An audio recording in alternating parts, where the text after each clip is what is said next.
കോൺഗ്രസിലെ മുഖ്യമന്ത്രി ചർച്ചകളിൽ നടപടിക്ക് കെപിസിസി ഹൈക്കമാൻഡ് നിർദ്ദേശത്തിന് പിന്നാലെയാണ് തീരുമാനം. പരസ്യ ചർച്ചകൾക്ക് നേതൃത്വം നൽകിയവർക്കെതിരെ അച്ചടക്ക നടപടിയെടുക്കാനാണ് നീക്കം.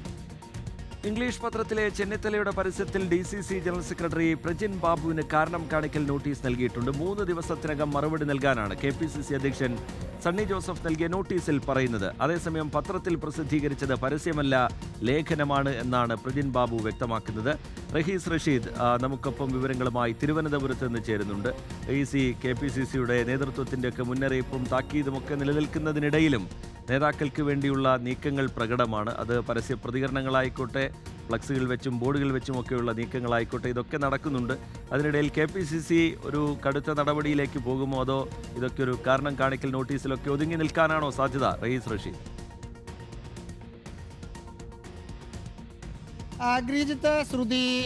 ശ്രീജിത്ത് പറഞ്ഞതുപോലെ ഇതൊരു കാരണം കാണിക്കൽ നോട്ടീസിലൊക്കെ ഒതുങ്ങി നിൽക്കാനുള്ള സാധ്യതകളാണ് കാണുന്നത്. കാരണം നടപടികളിലേക്കൊക്കെ പോവുകയാണെങ്കിൽ ഇഷ്ടം പോലെ നേതാക്കൾ സാമൂഹ്യ മാധ്യമങ്ങൾ വഴിയൊക്കെ ഓരോ ആളുകളെയും KC വേണുഗോപാൽ വേണം, VD സതീശൻ വേണം, രമേശ് ചെന്നിത്തല വേണം മുഖ്യമന്ത്രിയായിട്ട് എന്ന ആവശ്യവുമായി പലവിധ പ്രതികരണങ്ങൾ പല നേതാക്കൾ, പ്രധാനപ്പെട്ട നേതാക്കളടക്കം നടത്തുന്നുണ്ടായിരുന്നു.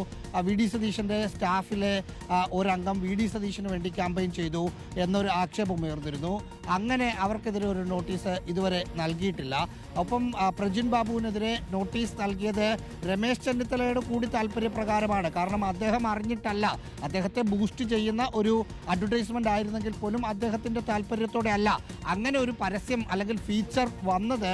ഗുണമല്ല ദോഷമാണ് ഉണ്ടാക്കുക എന്ന് രമേശ് ചെന്നിത്തല തിരിച്ചറിയുകയും ചെയ്തു. അതുകൊണ്ട് രമേശ് ചെന്നിത്തലയുടെ ആവശ്യപ്രകാരമാണ് എന്ന് പറയുന്നുമുണ്ട്. സ്വാഭാവികമായും ഇനി കൃത്യം 5 ദിവസം മാത്രമാണ് ഫലപ്രഖ്യാപനം വരാനുള്ളത്.